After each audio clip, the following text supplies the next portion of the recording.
இன்றைக்கி நம்ம மக்காச்சோள மாவில் ரொம்ப பஞ்சு போல் சாஃப்டாக இருக்கக்கூடிய இடியாப்பம் இன்ஸ்டண்ட்டாக குயிக்காக எப்படி பண்ணலான்னு தாங்க பார்க்க போகிறோம். இது உடம்புக்கு அவ்வளோ நல்லது. இது கூடவே பார்த்தீங்க அப்படின்னா ரொம்பவே டேஸ்டியான ஒரு சால்னா சட்டுன்னு செஞ்சு முடிச்சிடலாம். இப்போ இது பண்ணுறதுக்காக ஒரு பவுலில் 2 கப் அளவுக்கு மக்காச்சோள மாவு, ஒரு 1/2 டீஸ்பூன் உப்பு சேர்த்து நல்லா மிக்ஸ் பண்ணிவிட்டு 1 கப்பு தண்ணி, நல்லா சூடான தண்ணி ஃபஸ்ட்டு சேருங்க. சேர்த்து நல்லா இந்த மாதிரி ஒரு கரண்டி வச்சு மிக்ஸ் பண்ணுங்கள். அதுக்கப்புறமா மறுபடியும் 1 கப்பு தண்ணி தேவைப்படும். அதாவது 2 கப்பு மாவுக்கு 2 கப்பு சூடான தண்ணி தேவைப்படும். இப்போ நல்லா மிக்ஸ் பண்ணிவிட்டு கொஞ்சம் நேரம் ஆறுனதுக்கப்புறமா இடியாப்ப மாவு எந்த பதத்துக்கு பிசைஞ்சு எடுத்துப்பீங்களோ அதே பதத்துக்கு பிசைஞ்சு எடுத்துக்கோங்க.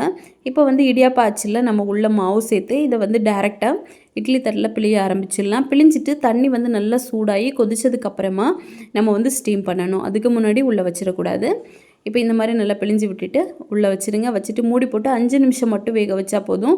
ரொம்பவே சாஃப்டாக பூ மாதிரி நம்மளுக்கு இடியாப்பம் ரெடி ஆயிரும். இப்போ இதுக்கான சால்னா ஒரு குக்கரில் ஒரு 2 டேபிள் ஸ்பூன் எண்ணெய், கடுகு, உளுத்தம்பருப்பு, 2 பச்சை மிளகாய், கருவேப்பிலை, ஒரு வெங்காயம் போட்டு நல்லா வதக்குங்க. அப்புறமா பீன்ஸ், கேரட், கேப்சிகம், ஒரே ஒரு தக்காளி இவ்வளவும் போட்டு நல்லா வதக்கிடலாம். இதில் மிக்ஸி ஜாரில் பார்த்தீங்கன்னா ஒரு 2 டேபிள் ஸ்பூன் அளவுக்கு தேங்காய், கொஞ்சமாக முந்திரி பருப்பு, 2 டேபிள் ஸ்பூன் பொட்டுக்கடலை, கொஞ்சமாக ஒரு 1/2 டேபிள் ஸ்பூன் சீரகம், இது கூட கொத்தமல்லி, தண்ணி ஊற்றி நல்லா பேஸ்ட்டாக அரைச்சிட்டு இதை மாற்றி வச்சிடலாம். இப்போ இந்த காய் கூட தேவையான அளவுக்கு ஸ்பைசஸ் போட்டுக்கோங்க. மிளகாய்த்தூள், மல்லித்தூள், மஞ்சள் தூள் இது எல்லாம் போட்டுட்டு அரைச்ச பேஸ்ட்டையும் போட்டு தேவையான அளவுக்கு தண்ணியும் ஊற்றி மூடி போட்டு 2 விசில் மீடியம் ஃப்ளேமில் வச்சு எடுத்திங்கன்னா சால்னா ரெடி. ஸோ கண்டிப்பாக ட்ரை பண்ணுங்கள். ஃபுல் டீட்டெயில் வீடியோ வேணும்னு நம்ம சேனலை செக் பண்ணி பாருங்கள். தேங்க்யூ.